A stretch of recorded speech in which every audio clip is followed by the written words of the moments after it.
Good morning all of you. Virat Kings defence academy के online platform पर आपका स्वागत है। अपन चैप्टर डिस्कस कर रहे थे एयरफोर्स और नेवी के लिए। फिजिक्स के पोर्शन में अपन ने चैप्टर स्टार्ट कर रखा था यूनिट्स और मेजरमेंट, जिसके प्रीवियस वीडियो में अपन ने डिस्कस किया था प्रैक्टिकल यूनिट एंड प्रीफिक्सेज, व्यवहारिक मात्रक और पूर्वालगन। अब व्यवहारिक मात्रक में अपन ने पढ़ाया था कि दूरी का सबसे छोटा मात्रक होता है फर्मी और दूरी का सबसे बड़ा मात्रक होता है पारसेक। द्रव्यमान का सबसे छोटा मात्रक होता है एटॉमिक मास यूनिट, परमाणु द्रव्यमान मात्रक, और सबसे बड़ा मात्रक होता है CSU। और एक CSU होता है वो सूर्य के द्रव्यमान का कितना गुना होता है 1.4। तो डियर स्टूडेंट्स, आपको चैनल को लाइक, सब्सक्राइब और शेयर करना है। रेगुलर क्लास आती रहेगी और इस महामारी में आप सबको पूरी कोशिश की जाएगी कि पूरा सिलेबस को अपन कवर करें। और उसी क्रम में, उसी ऑर्डर में आज के लेक्चर वीडियो में अपन डिस्कस करने जा रहे हैं विमा और विमीय समीकरणों के उपयोग। अब डायमेंशंस आपको लिखनी आनी चाहिए। बाकी अपन कुछ इंपॉर्टेंट डायमेंशंस को यहाँ डिस्कस कर रहे हैं और जैसे जैसे आगे टॉपिक चलते जाएंगे फिजिक्स के और नए नए टॉपिक में जो डायमेंशन आएगी उसको वहाँ करवाते जाएंगे। यहाँ अपन कुछ विमा लिखने के नियम और विमा लिखने का मैं तरीका सिखा रहा हूँ कि विमा किस तरीके से लिखी जाती है। आपको स्टार्टिंग की 4 से 5 विमा को याद रखना है, बाकी अपने आप लिखी जाएगी। बाकी सारी फिजिकल क्वांटिटी की डायमेंशंस आपको याद नहीं होगी, केवल लिखने का तरीका आना चाहिए आपको। तो टॉपिक अपन स्टार्ट कर रहे हैं बेटा विमाएं और विमीय समीकरण। तो अगला टॉपिक अपन डिस्कस कर रहे हैं, इंपॉर्टेंट टॉपिक रहेगा, यहां से क्वेश्चन भी पिक होते हैं। विमाएं व विमीय समीकरण। विमाएं एवं विमीय समीकरण टॉपिक अपन डिस्कस कर रहे हैं dimensions and dimensional equation. Dimensions and dimensional equation. अब देखो, अपने पढ़ा था भौतिक राशि 2 प्रकार की होती है। एक तो अपन ने पढ़ी फंडामेंटल फिजिकल क्वांटिटी, मूल राशि, और दूसरी राशि अपन ने पढ़ी थी व्युत्पन्न राशि। एक तो अपन ने पढ़ी थी फंडामेंटल फिजिकल क्वांटिटी और अगली अपन ने पढ़ी थी डिराइव्ड फिजिकल क्वांटिटी। मूल राशि अपने आप में स्वतंत्र होती है, अन्य किसी भी राशि पर क्या नहीं करती, निर्भर। और प्रकृति में कितनी मूल राशियां होती है, 7। ये अपन ने डिस्कस कर लिया कि there are 7 fundamental physical quantity in nature. प्रकृति में कितनी मूल राशियां होती है, 7। अब व्युत्पन्न राशियां वे राशियां होती है जो अपने आप में स्वतंत्र न होकर किन राशियों पर निर्भर करती है, मूल राशियों पर निर्भर करती है। तो ये 7 तो मूल राशि है, इसके अलावा जो भी राशि होगी वो कौन सी होगी, व्युत्पन्न, क्योंकि ये अपने आप में स्वतंत्र न होकर किन राशियों पर निर्भर करती है, मूल। अब विमा अपन किसे बोलते हैं कि किसी भी व्युत्पन्न भौतिक राशि को, व्युत्पन्न भौतिक राशि को मूल राशियां या मूल राशियों, और जनरली अपन 3 मूल राशि लेते हैं, M, L और T। M का मतलब मास, L का मतलब लेंथ और T का मतलब टाइम, द्रव्यमान, लंबाई और समय। ये तीनों की तीनों मूल राशि। तो विमा अपन किसे बोलते हैं कि व्युत्पन्न भौतिक राशि को मूल राशियों के पदों में व्यक्त करने पर मूल राशियों के पदों में व्यक्त करने पर, और सामान्यतः अपन 3 मूल राशि लेते हैं एम, एल और टी, मास, लेंथ और टाइम। तो किसी व्युत्पन्न भौतिक राशियों को मूल राशियों के पदों में व्यक्त करने पर इस MLT के ऊपर जो घात या पावर लगाई जाती है, इस घात या पावर को उस भौतिक राशि की अपन क्या कहते हैं, विमा। विमा या उसके अपन क्या बोलते हैं, डायमेंशंस। तो विमा अपन किसे बोलते हैं कि व्युत्पन्न भौतिक राशि को मूल राशियों के पदों में व्यक्त करने पर मूल राशियों के ऊपर जो घात लगाई जाती है, उस घात को उस भौतिक राशि की अपन क्या कहते हैं, विमा। तो विमा की क्या डेफिनेशन होगी कि किसी भी व्युत्पन्न भौतिक राशि को मूल राशियों के पदों में व्यक्त करने पर मूल राशियों के ऊपर जो घात लगाई जाती है, उस घात को उस भौतिक राशि की अपन क्या कहते हैं, विमा। जैसे मैंने बोला कि मान लीजिए ये कोई व्युत्पन्न भौतिक राशि है, डिराइव्ड फिजिकल क्वांटिटी है, और इसे अपन MLT के पदों में व्यक्त करने पर M के ऊपर घात लगाई A, L के ऊपर घात लगाई B और T के ऊपर घात लगाई C। तो व्युत्पन्न भौतिक राशि को मूल राशियों के पदों में व्यक्त करने पर इन मूल राशियों के ऊपर जब ये घात लगाई जाती है ना, उस घात को अपन उस भौतिक राशि की क्या कहते हैं, विमा। तो यहां मैं पूछूं डायमेंशन ऑफ M की विमा, तो यहां M की विमा है A, L की विमा P और T की विमा C।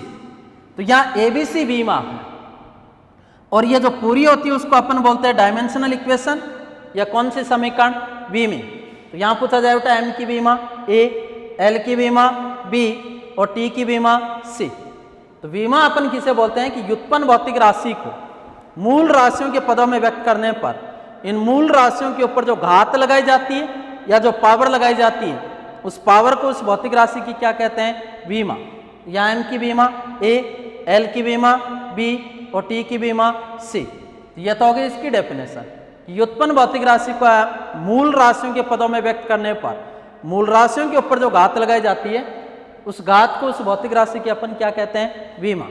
तो M की विमा A, L की विमा P और T की विमा C। अब अपन विमा लिखने के मैं कुछ नियम बताता हूं, आपको उनको डिस्कस करना है।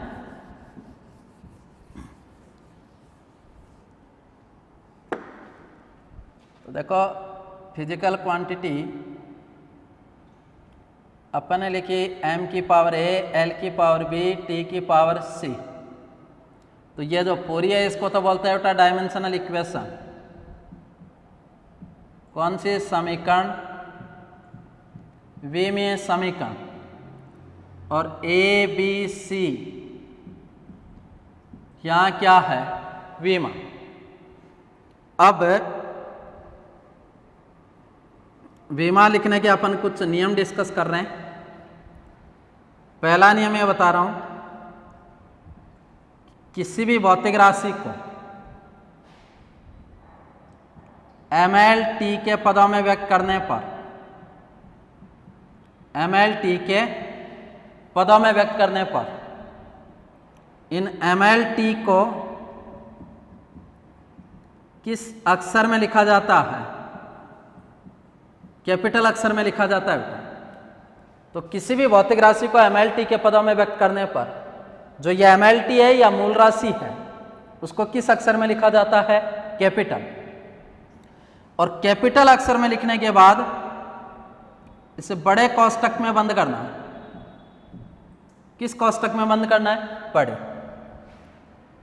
दूसरा रूल मैं ये बता रहा हूं कि किसी भी भौतिक राशि को MLT के पदों में व्यक्त करने पर इस MLT में से जो भी काम में नहीं आएगा उसकी विमा 0 होगी।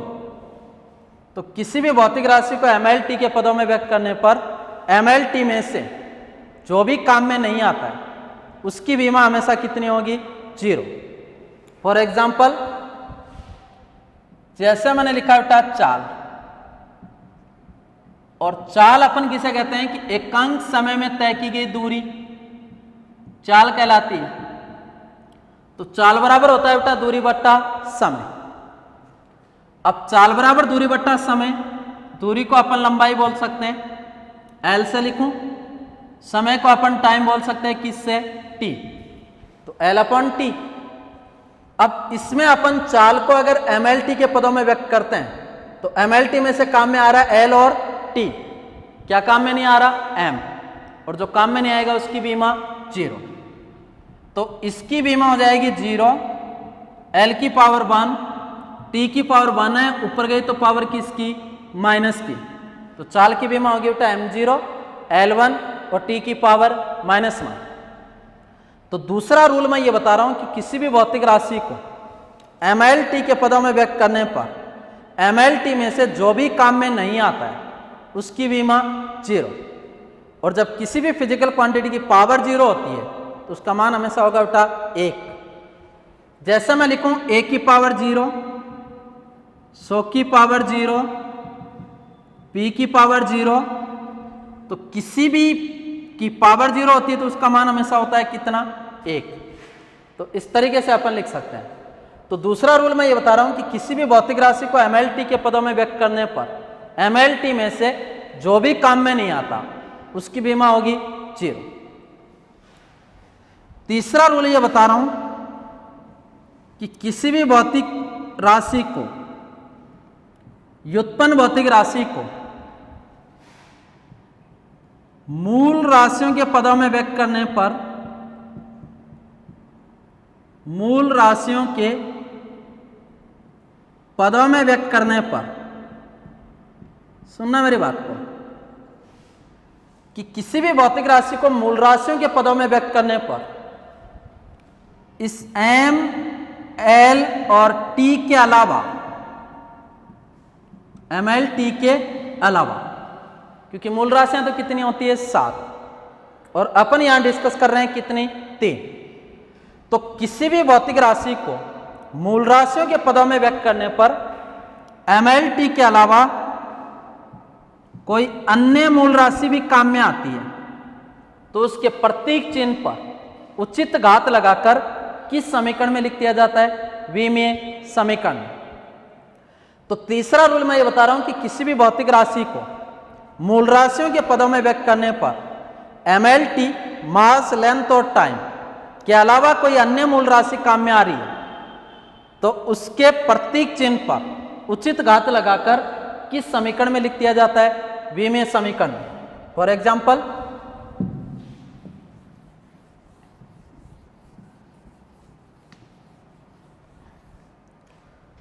जैसे एग्जाम्पल में इस रूल का ले रहा हूं, आवेश, और आवेश को अपन बोलते हैं बेटा चार्ज, ठीक है। अब देखो विद्युत धारा, और विद्युत धारा बराबर होता है आवेश बट्टा समय, कि किसी भी चालक में आवेश प्रवाह की दर को अपन बोलते हैं विद्युत धारा। Electric current I Q upon T, तो यहां से आवेश Q चार्ज है और Q इज इक्वल टू हो गया बेटा I इंटू टी। अब I तो है इलेक्ट्रिक करंट, विद्युत धारा, और विद्युत धारा मूल राशि, और समय भी कैसी राशि, मूल। तो विद्युत धारा का मात्रक तो होता है बेटा एम्पियर, और समय का मात्रक होता है सेकंड, एम्पियर गुणा सेकंड, A इंटू एस, और एम्पियर इंटू सेकंड को कंबाइंड रूप से अपन बोल सकते हैं बेटा क्या, कूलाम, क्योंकि आवेश का एसआई पद्धति में मात्रक होता है कूलाम। अब यहां से इसकी बीमा लिखें, m काम में नहीं आ रहा उसकी बीमा 0, l काम में नहीं आ रहा उसकी बीमा 0, सेकंड किस भौतिक राशि का मात्रक, समय, तो mlt के अलावा एक अन्य मूल मात्रक काम में आ रहा है एम्पियर, एम्पियर का सिंबल होता है A, तो इसकी बीमा होगी बेटा m0 L0 t की पावर 1 a की पावर 1। तो ये तीसरा रूल है कि किसी भी भौतिक राशि को मूल राशियों के पदों में व्यक्त करने पर कोई अन्य मूल मात्रक भी अगर काम में आता है तो उस मूल मात्रक के प्रतीक चिन्ह पर उचित घात लगाकर किस समीकरण में लिख दिया जाता है, विमीय समीकरण। रूल नंबर 4, चौथा रूल,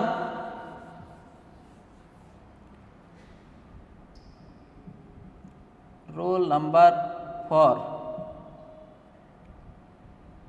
कोई भी संख्या नंबर त्रिकोणमितीय फलन, ट्राइगोनोमेट्रिकल फंक्शन और शुद्ध अनुपात का मात्रक व विमा नहीं होती है। चौथे रूल को समझना, कोई भी संख्या हो, कोई भी त्रिकोणमितीय फलन हो, या एक मैंने लिखा उठा अनुपात राशियां, शुद्ध अनुपात, उनका कोई भी मात्रक और क्या नहीं होती, विमा। अब सबसे पहले अपन डिस्कस करते हैं, बात अपन कर रहे हैं शुद्ध अनुपात की। यहां अच्छी तरीके से देखना बेटा, या तो इसको बोलते हैं बेटा अनुपात राशियां, या इसको अपन बोलते हैं शुद्ध अनुपात। शुद्ध अनुपात या अनुपात राशियां कौन सी होती है? एक समान राशियों का अनुपात, एक समान राशियों का अनुपात शुद्ध अनुपात कहलाता है ना। तो शुद्ध अनुपात या प्योर रेशियो अपन किसे बोलते हैं कि वे राशियां जो एक समान राशियों का अनुपात होती है, एक जैसी राशियों का अनुपात होती है, उसको बोलते हैं अनुपात राशियां या शुद्ध अनुपात। फॉर एग्जाम्पल करते हैं एब्सोल्यूट रिफ्रैक्टिव इंडेक्स, निरपेक्ष अपवर्तनांक। निरपेक्ष अपवर्तनांक होता है निर्वात में प्रकाश की चाल बट्टा माध्यम में प्रकाश की चाल। तो निर्वात में प्रकाश की चाल बट्टा माध्यम में, यह भी प्रकाश की चाल है और यह भी प्रकाश की चाल है, लेकिन यह निर्वात में है और यह किस में है, माध्यम। तो निर्वात में प्रकाश की चाल और माध्यम में प्रकाश की चाल का अनुपात कौन सा अपवर्तनांक कहलाता है? निरपेक्ष। तो निरपेक्ष अपवर्तनांक उदाहरण है, एग्जाम्पल है किसका? शुद्ध अनुपात, क्योंकि एक समान राशियों का अनुपात है। और एक समान राशियों का जो अनुपात होता है, यह अनुपात जो राशियां होती है वो यूनिटलेस मात्रकहीन व डायमेंशनलेस विमाहीन, जिनका न कोई मात्रक होता है नहीं कोई क्या विमा।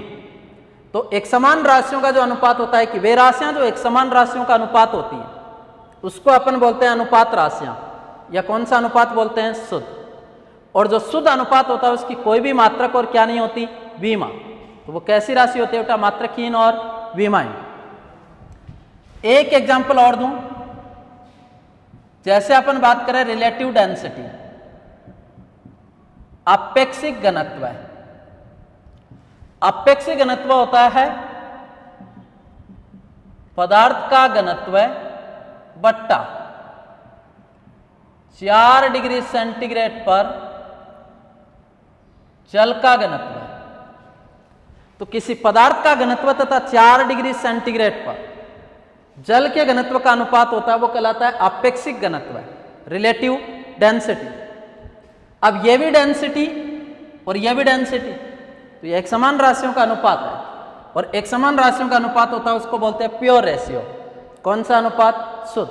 तो इसका भी कोई भी मात्रक और क्या नहीं होगी, विमा। एक एग्जाम्पल आता है फिजिक्स में विकृति, स्ट्रेन या विकृति। तो विकृति भी शुद्ध अनुपात होता है जिसकी कोई भी मात्रक और क्या नहीं होती, विमा।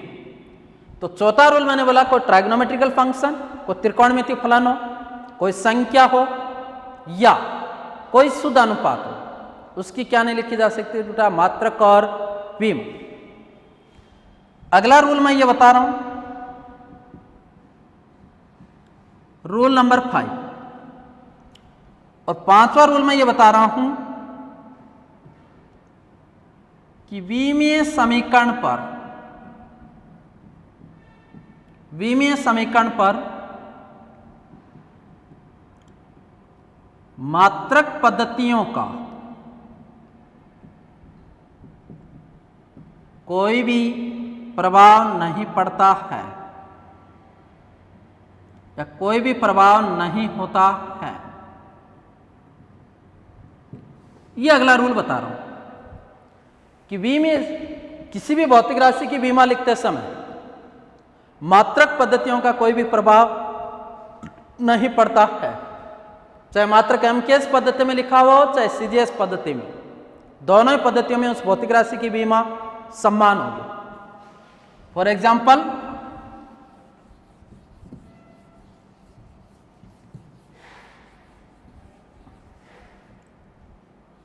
जैसे मैं लिखूं चाल बराबर होता है बेटा दूरी बट्टा समय। अब देखो दूरी का एमकेएस पद्धति में मात्रक मीटर और समय का सेकंड, मीटर का सिंबल एम, सेकंड का सिंबल एस, तो मीटर सेकंड इनवर्स, ये किस पद्धति का मात्रक, एमकेएस। अब यहां से चाल की मैं विमा लिखूं तो देखो यहां किलोग्राम, ग्राम, पाउंड कुछ लिखा हुआ है, नहीं लिखा हुआ, इसका मतलब एम काम में नहीं आ रहा, और जो काम में नहीं आ रहा उसकी बीमा 0। यह है मीटर होता है लंबाई का और पावर उसकी कितनी है, 1। सेकंड किस भौतिक राशि का मात्रक, समय t, और यहां t की पावर कितनी, -1, तो यहां इसकी बीमा होगी टाइम 0 L1 t की पावर -1।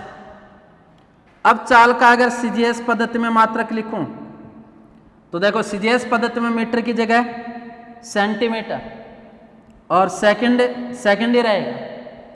यहां से बीमा लिखूं m का कोई भी मात्रक नहीं, बीमा 0, सेंटीमीटर लंबाई का L1, सेकंड टाइम का t और पावर इसकी कितनी, -1। तो सीजीएस पद्धति के मात्रक से भी वही बीमा जो किस पद्धति के मात्रक से बीमा, एमकेएस।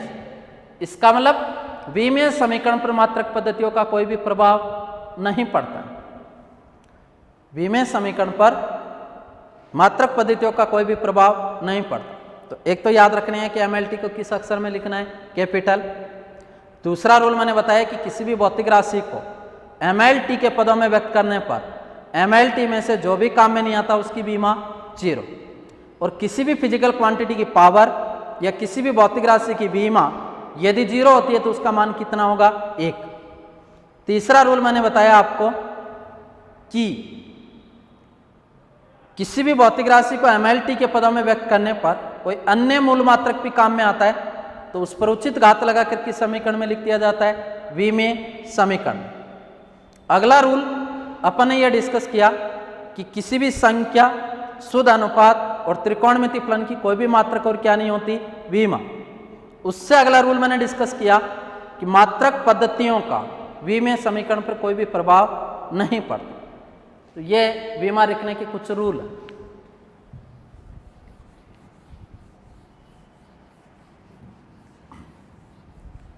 अब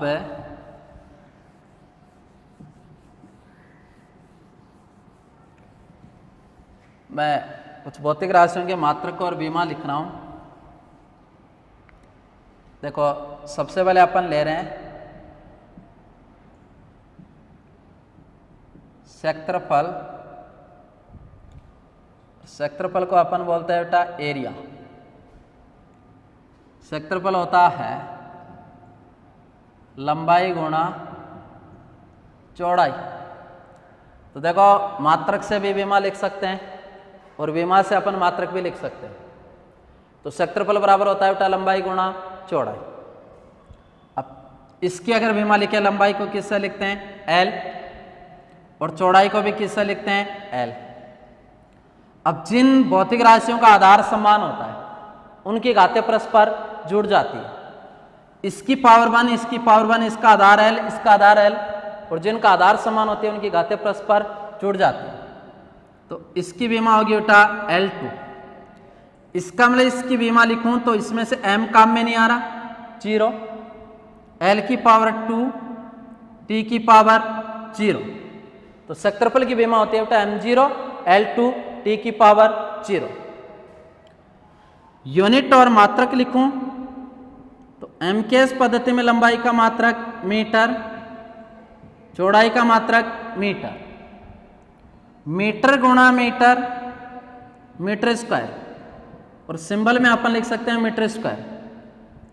ये जो मात्रक है वो किस पद्धति का, MKS या SI का।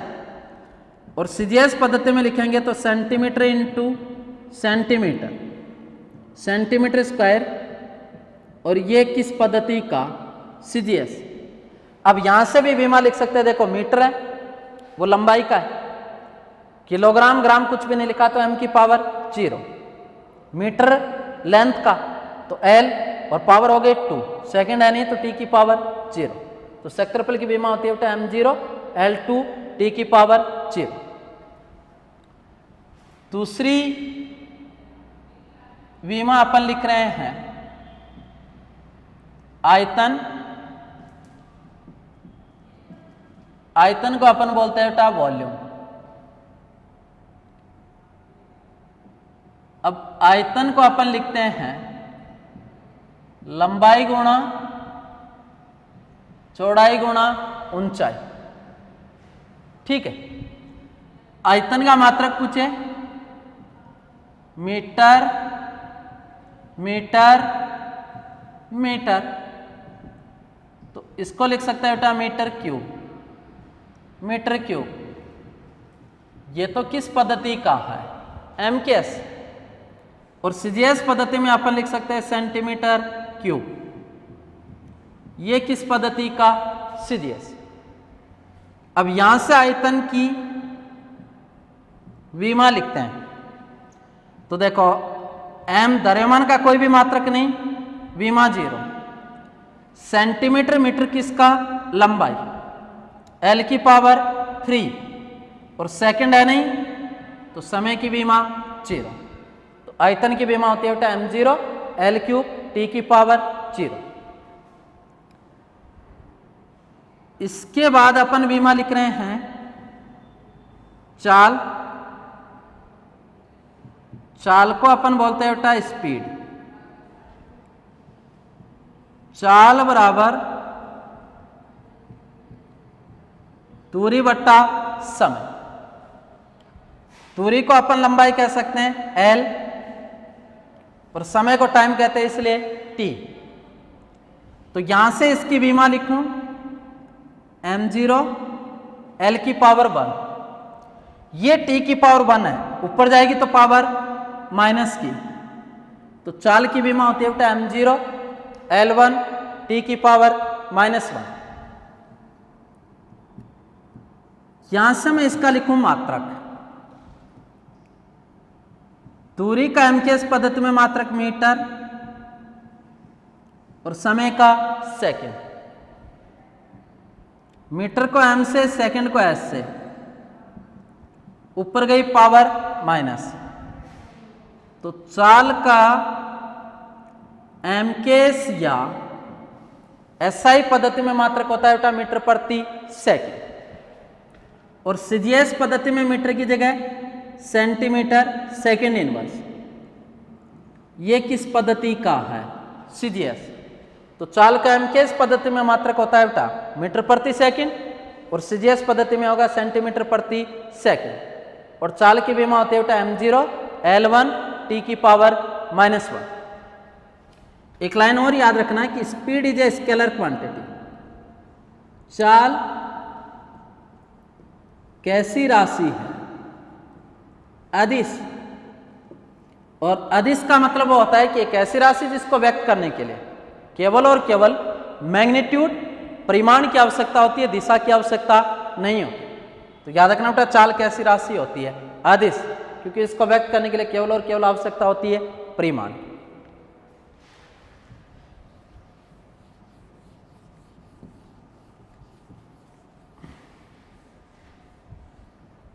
चाल के बाद अगली विमा अपन लिख रहे हैं घनत्व। घनत्व को बोलते हैं बेटा डेंसिटी। घनत्व बराबर द्रव्यमान बट्टा आयतन। तो घनत्व होता है द्रव्यमान बट्टा आयतन। Density mass volume. अब आपको मैं पूछूं घनत्व की विमा, तो देखो इसकी विमा अगर मैं लिखता हूं m और आयतन की विमा आपको पता है L3। यहां से इसकी विमा लिखूं m1 L की पावर -3 t की पावर 0। तो घनत्व की विमा होती है बेटा m1 L की पावर -3 और t की पावर 0। मात्रक लिखूं तो देखो द्रव्यमान के MKS पद्धति में मात्रक किलोग्राम और आयतन का मात्रक मीटर क्यूब। सिंबल में लिखूं केजी मीटर क्यूब। ऊपर गई पावर किसकी? Minus KG metre minus cube. तो MKS पद्धति में या MKS पद्धति का ही विस्तृत रूप होता है। कौन सी पद्धति? SI। तो घनत्व का MKS पद्धति में मात्रक होता है बेटा KG metre minus cube. CGS पद्धति में केजी की जगह ग्राम और मीटर की जगह सेंटीमीटर की पावर -3। ये किस पद्धति का मात्रक है? CGS। तो घनत्व का MKS पद्धति में मात्रक होता है केजी मीटर माइनस क्यूब और CGS पद्धति में होता है centimetre minus cube. Centimetre gram centimetre minus cube. अब घनत्व कैसी राशि है? तो density is a scalar quantity. घनत्व भी कैसी राशि है? अदिश, स्केलर क्वांटिटी। और अदिश राशि होने का मतलब इसको व्यक्त करने के लिए केवल और केवल आवश्यकता होगी परिमाण, दिशा की आवश्यकता नहीं होगी। इसके बाद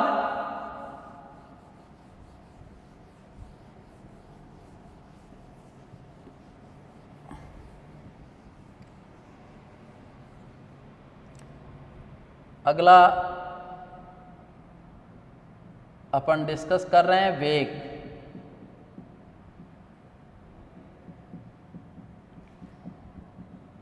वेलोसिटी। वेग अपन किसे कहते हैं बेटा? विस्थापन में परिवर्तन की दर। तो वेग बराबर होता है बेटा विस्थापन बट्टा समय। आगे काइनेमेटिक्स पढ़ेंगे, वहां अपन दूरी और विस्थापन का अंतर देखेंगे। लेकिन विस्थापन भी दूरी होती है और दूरी भी दूरी होती है, लेकिन दूरी अदिश राशि होती है जबकि विस्थापन सदिश राशि होती है। दूरी कभी भी नेगेटिव नहीं होती जबकि विस्थापन पॉजिटिव भी हो सकता है, नेगेटिव भी हो सकता है और जीरो भी हो सकता है। दूरी अदिश राशि है जबकि विस्थापन सदिश है। तो दूरी, लेकिन यह सदिश राशि। अब वेग बराबर विस्थापन बट्टा समय। अब विस्थापन सदिश दूरी, तो दूरी को L से लिखते हैं, समय को T। तो वेग की विमा m0 L1 t की पावर -1, तो वेग की विमा हो गई बेटा m0 L1 t की पावर -1। चाल और वेग का मात्रक और विमा समान होती है, फर्क ये होता है कि चाल अदिश राशि है, वेग कैसी राशि है, सदिश। मात्रक लिखूं तो दूरी का मात्रक मीटर, समय का मात्रक सेकंड, तो इसका मात्रक होता है बेटा मीटर प्रति सेकंड। किस पद्धति में, एमकेएस या एसआई, और सीजीएस पद्धति में होगा सेंटीमीटर प्रति सेकंड। तो चाल और वेग का मात्रक और विमाएं समान। चाल अदिश राशि है जबकि velocity is a vector quantity. वेग कैसी राशि है, सदिश, वेक्टर क्वांटिटी है, जबकि speed is a scalar quantity. तो वेग सदिश राशि है जबकि चाल अदिश राशि। अगली अपन ले रहे हैं बेटा त्वरण, और त्वरण को इंग्लिश में अपन बोलते हैं एक्सेलरेशन। क्या बोलते हैं, एक्सेलरेशन। और त्वरण, acceleration is a vector quantity. त्वरण कैसी राशि है, सदिश, और सदिश राशि होने के कारण इस त्वरण को व्यक्त किया जाता है एक के द्वारा, एक्सेलरेशन, और वेक्टर क्वांटिटी होने के कारण ऊपर सिंबल किसका आएगा, एरो का। अब त्वरण अपन किसे कहते हैं कि वेग में परिवर्तन की दर को त्वरण कहते हैं। तो त्वरण बराबर होता है बेटा वेग बट्टा समय। अब यहां से इसका अपन मात्रक और विमा लिखें तो देखो, त्वरण बराबर मैंने लिखा वेग बट्टा समय, तो त्वरण बराबर वेग बट्टा समय।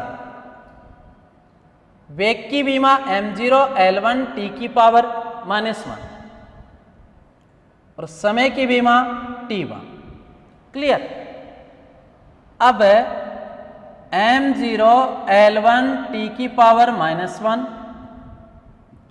और ये t की पावर 1 ऊपर गई तो पावर वापस माइनस की। अब इसका आधार t, इसका आधार t, इसकी पावर -1, इसकी पावर -1, और जिन भौतिक राशियों का आधार समान होता है उनकी घातें परस्पर जुड़ जाती है। तो -1 में -1 जोड़ेंगे तो -2, तो इसकी विमा होगी m0 L1 t की पावर -2। तो त्वरण की विमा होती है m0 L1 t की पावर -2। मात्रक इसका लिखूं तो वेग का मात्रक तो होता है बेटा मीटर प्रति सेकंड, और समय का मात्रक होता है सेकंड। ये ऊपर गई पावर माइनस की, तो इसका मात्रक होता है बेटा मीटर प्रति सेकंड स्क्वायर। किस पद्धति में, एमकेएस पद्धति में।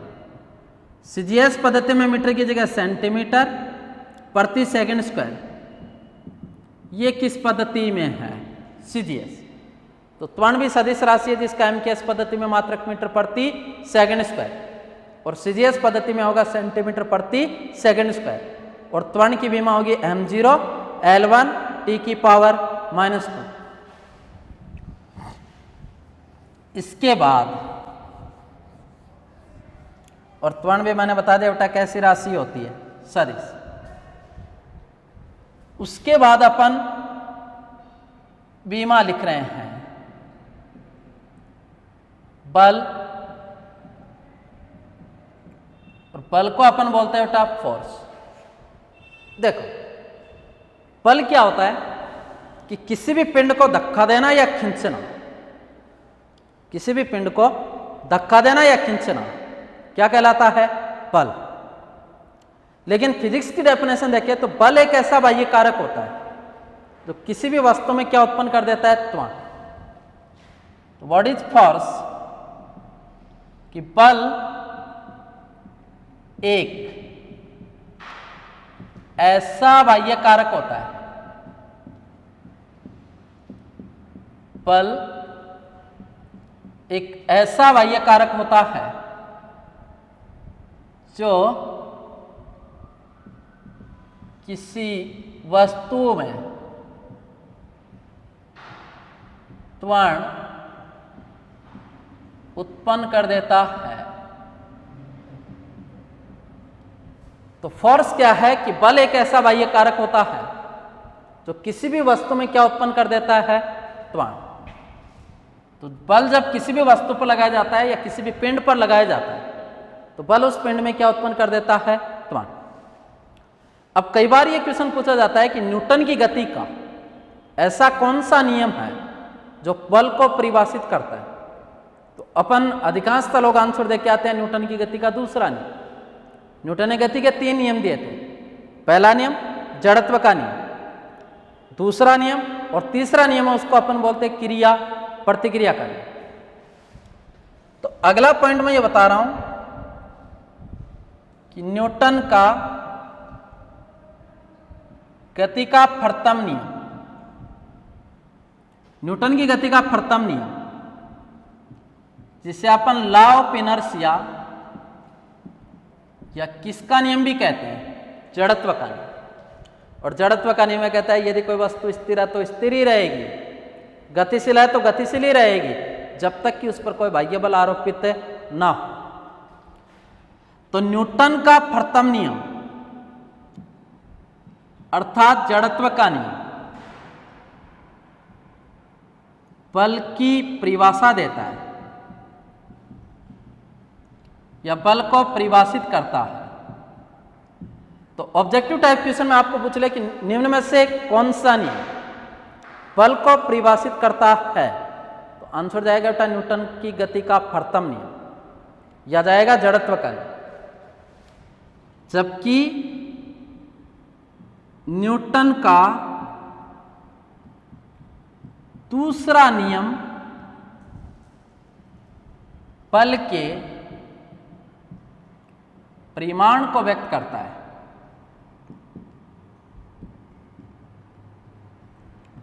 इन दोनों का फर्क समझना बेटा। न्यूटन का जो प्रथम नियम है या जड़त्व का नियम है वो तो बल को परिभाषित करता है, जबकि न्यूटन का दूसरा नियम बल के किसको व्यक्त करता है, परिमाण। न्यूटन के दूसरे नियम से अपन लिख सकते हैं बेटा बल बराबर द्रव्यमान गुणा त्वरण। बल बराबर लिख सकते हैं द्रव्यमान गुणा त्वरण। अब बल बराबर द्रव्यमान गुणा त्वरण तो न्यूटन के दूसरे नियम से अपन लिख सकते हैं F is equal to m into a. तो F इज इक्वल टू लिख सकते हैं बेटा m इंटू ए। अब यहां से अगर अपन बल की विमा लिखें तो डायमेंशन ऑफ फोर्स या बल की विमा, तो बल बराबर तो होता है द्रव्यमान गुणा त्वरण। द्रव्यमान की विमा m1 और त्वरण की विमा अपन ने पढ़ ली m0 L1 t की पावर -2। अब जिनका आधार समान होता है उनकी घातें परस्पर जुड़ जाती है, m की पावर 0 m की पावर 1। तो इसकी विमा होगी m1 L1 t की पावर -2। तो बल की विमा होती है बेटा m1 L1 t की पावर -2। आगे मैं ये पूछूं यूनिट ऑफ फोर्स या बल का मात्रक। अब मात्रक अगर लिखें तो द्रव्यमान का मात्रक तो एमकेएस पद्धति में किलोग्राम और त्वरण का मात्रक मीटर प्रति सेकंड स्क्वायर। अब सिंबल में लिखें तो किलोग्राम को केजी से, मीटर एस की पावर -2। ये किस पद्धति का मात्रक, एमकेएस या एसआई, ये किस पद्धति का मात्रक है, एमकेएस या एसआई। अब कंबाइंड रूप से इसको अपन बोलते हैं बेटा न्यूटन, और न्यूटन का सिंबल एन। तो बल का एमकेएस पद्धति में मात्रक होता है न्यूटन, और न्यूटन मैंने किसकी जगह लिखा है बेटा, केजी मीटर प्रति सेकंड स्क्वायर, और इसकी जगह अपन क्या भी लिख सकते हैं, न्यूटन।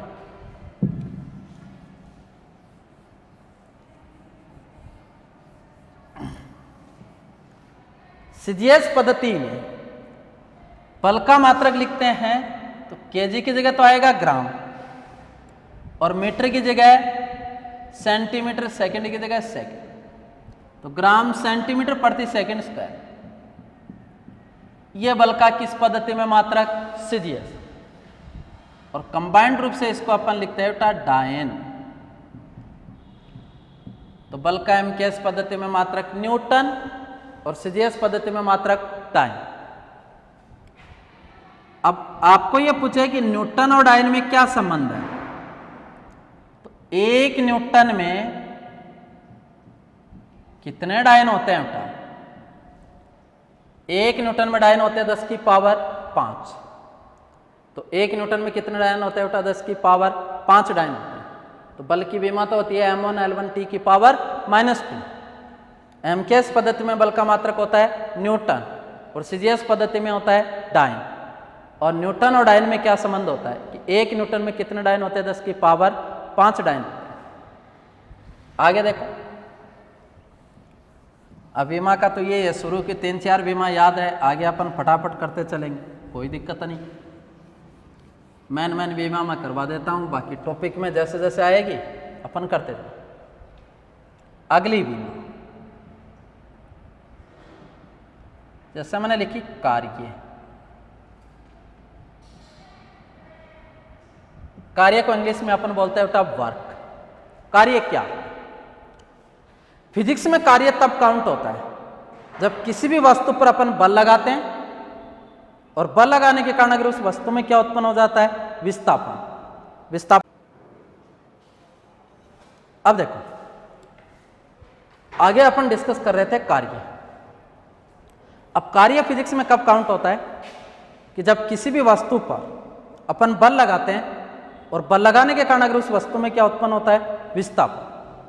तो उस वस्तु पर आरोपित बल और विस्थापन का जो गुणनफल होता है उसको अपन बोलते हैं कार्य। जब किसी भी वस्तु पर अपन बल लगाते हैं और बल लगाने के कारण अगर उस वस्तु में उत्पन्न विस्थापन 0 होता है, किया गया कार्य भी कितना होगा, 0। तो कार्य अपन किसे कहते हैं कि जब किसी भी वस्तु पर अगर अपन बल आरोपित करते हैं, और बल आरोपित करने के कारण अगर उस वस्तु में क्या उत्पन्न होता है, विस्थापन, तो उस वस्तु पर आरोपित बल और विस्थापन का जो गुणनफल होता है उसको अपन बोलते हैं कार्य। तो कार्य बराबर होता है बेटा बल गुणा विस्थापन। अब यहां से इसका मैं विमा लिखूं तो बल की विमा m1 L1 t की पावर -2, और विस्थापन दूरी है इसकी विमा L1। तो L1 और L1 गुणा होकर L की पावर 2, तो इसकी विमा हो जाएगी m1 L2 t की पावर -2। तो कार्य की विमा होती है बेटा m1 L2 t की पावर -2। मात्रक पूछूं तो बल का मात्रक तो होता है न्यूटन, और विस्थापन का मात्रक होता है मीटर। और इस न्यूटन गुणा मीटर को कंबाइंड रूप से अपन लिख सकते हैं बेटा जूल। तो एमकेएस पद्धति में या एसआई पद्धति में बल का जो मात्रक होता है वो, कार्य का जो मात्रक होता है वो जूल। सीजीएस पद्धति में न्यूटन की जगह डाइन, और मीटर की जगह सेंटीमीटर। तो डाइन गुणा सेंटीमीटर, और कंबाइंड रूप से इसको मैं लिख सकता हूं आर्ग। तो ये वाला जो मात्रक मैंने लिखा वो किस पद्धति में, सीजीएस। तो कार्य का एमकेएस पद्धति में मात्रक होता है जूल, और सीजीएस पद्धति में होता है आर्ग। अब जूल और अर्ग में क्या संबंध होता है? आपको पूछा जाए तो अपन बोल सकते हैं एक जूल में कितने अर्ग होते हैं? 10 की पावर 7 अर्ग होते हैं। एक जूल में कितने अर्ग होते हैं बेटा? 10 की पावर 7। एक लाइन और याद रखना कि work is a scalar quantity, कार्य कैसी राशि है? अदिश राशि है। Work is a scalar quantity, कार्य कैसी राशि है? अदिश। इसको व्यक्त करने के लिए केवल और केवल आवश्यकता होगी किसकी? प्रीम। एक पॉइंट याद रखना, कार्य पॉजिटिव, नेगेटिव व 0 हो सकता है। कार्य पॉजिटिव भी होता है, कार्य नेगेटिव भी होता है और कार्य कितना भी हो सकता है? 0। बाकी डिटेल से अपन आगे एक चैप्टर आएगा कार्य, ऊर्जा और शक्ति, उसमें अपन डिटेल से पढ़ें। तो कार्य क्या होता है कि जब किसी भी वस्तु पर अपन बल लगाते हैं और बल लगाने के कारण अगर उस वस्तु में क्या उत्पन्न होता है? विस्थापन। तो बल और विस्थापन का जो गुणनफल होता है उसको अपन बोलते हैं कार्य। ठीक है, बल और विस्थापन को अपन क्या बोलते हैं? कार्य। ठीक है, अब कार्य का जो विमा होती है वो होती है m1 L2 t की पावर -2। कार्य का एमकेएस पद्धति में मात्रक न्यूटन गुणा मीटर, कंबाइंड रूप से बोलते हैं जूल, और सीजीएस पद्धति में मात्रक होता है अर्ग। और जूल और अर्ग में संबंध होता है एक जूल में कितने अर्ग होते हैं बेटा? 10 की पावर 7। और कार्य पॉजिटिव हो सकता है, नेगेटिव हो सकता है और कार्य 0 भी हो सकता है।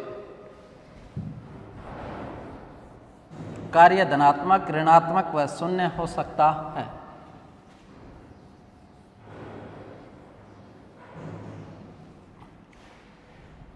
आगे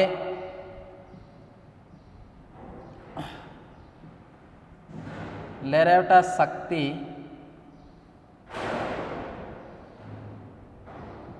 शक्ति को अपन बोलते हैं बेटा पावर। शक्ति, शक्ति अपन किसे बोलते हैं कि किसी भी मशीन या व्यक्ति की कार्य करने की जो दर होती है उसको अपन बोलते हैं शक्ति। तो शक्ति बराबर होता है बेटा कार्य बट्टा समय। तो शक्ति बराबर होता है बेटा कार्य बट्टा समय। शक्ति को पावर, वर्क अपॉन टाइम, तो P इज इक्वल टू हो गया बेटा W अपॉन T। तो शक्ति बराबर कार्य बट्टा समय। अब अपन लिखें डायमेंशन ऑफ पावर। अपन लिख रहे हैं शक्ति की विमा, और इसकी विमा लिखे तो देखो P W अपॉन T। कार्य की विमा होती है m1 L2 t की पावर -2, और समय की विमा होती है t1 m1 L2 t की पावर -2 और t1। यहां से इसकी मैं विमा लिखूं m1 L2 t की पावर -2, t की पावर 1 ऊपर गई तो पावर -2। अब इसका आधार t, इसका आधार t, और जिनका आधार समान होती है उनकी घातीय परस्पर जुड़ जाती है। तो -2 में -1 जोड़ा तो -3। तो शक्ति की विमा होती है बेटा m1 L2 t की पावर -3। उसके बाद अपन लिख रहे हैं शक्ति का मात्रक। शक्ति का मात्रक एमकेएस पद्धति में इसका मात्रक क्या होगा? देखो P is equal to W upon T, शक्ति बराबर कार्य बट्टा समय। कार्य का मात्रक जूल और समय का मात्रक सेकंड। तो जूल का सिंबल होता है J, इसका S, ऊपर गई माइनस की पावर। तो शक्ति का एमकेएस पद्धति में मात्रक होता है बेटा जूल प्रति सेकंड, और इस जूल प्रति सेकंड को कंबाइंड रूप से अपन बोल सकते हैं वाट बोल सकते हैं। तो शक्ति का एमकेएस पद्धति में मात्रक होता है बेटा वाट या जूल प्रति सेकंड। सीजीएस पद्धति में कार्य का मात्रक अर्ग, समय का मात्रक सेकंड, अर्ग प्रति सेकंड। ये वाला जो मात्रक है वो किस पद्धति का? सीजीएस। तो शक्ति का एमकेएस पद्धति में मात्रक होता है जूल प्रति सेकंड, और सीजीएस पद्धति में होता है अर्ग प्रति सेकंड। शक्ति कैसी राशि है? तो शक्ति अदिश राशि है। Power is a scalar quantity. तो शक्ति कैसी राशि होती है? अदिश। तो शक्ति अदिश राशि है। इसके बाद अपन लिख रहे हैं प्रैक्टिकल यूनिट ऑफ पावर, शक्ति के व्यवहारिक मात्रक। तो एमकेएस पद्धति में तो इसका मात्रक होता है जूल प्रति सेकंड, और सीजीएस पद्धति में होता है अर्ग प्रति सेकंड। अब कुछ शक्ति के व्यवहारिक मात्रक भी होते हैं, और शक्ति के मैं आपको 3 व्यवहारिक मात्रक बता रहा हूं।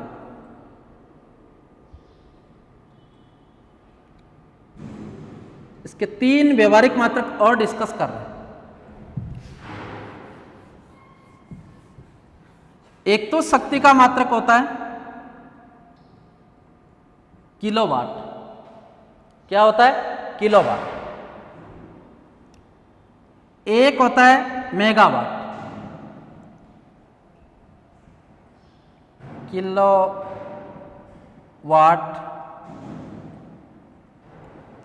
मेगावाट, और एक होता है इसका एचपी, हॉर्स पावर, और इसको अपन बोलते हैं बेटा अश्वत्थ शक्ति। ये शक्ति के 3 व्यवहारिक मात्रक है। एमकेएस पद्धति में मात्रक मैंने बताया जूल प्रति सेकंड, और सीजीएस पद्धति में बताया अर्ग प्रति सेकंड। अब इसकी प्रैक्टिकल यूनिट और होती है किलोवाट, मेगावाट, एचपी। अब किलो का मतलब होता है 1 किलोवाट में कितने वाट होते हैं? 1000। और मेगा का मतलब होता है 10 की पावर 6। तो 1 मेगावाट बराबर होता है बेटा 10 की पावर 6 वाट। और 1 एचपी में कितने वाट होते हैं बेटा? 746 वाट। तो 1 अश्वत्थ शक्ति बराबर 746 वाट। और ये कई बार एग्जाम में पूछा गया कि 1 अश्वत्थ शक्ति में कितने वाट होते हैं बेटा? 1 HP इज इक्वल टू होता है 746 वाट। 1 अश्वत्थ शक्ति में कितने वाट होते हैं? 746। एक चीज और बताऊं, एक लाइन और बोलूं मैं कि शक्ति के मात्रक को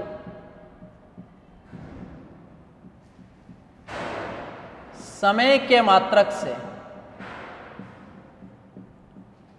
गुणा करने पर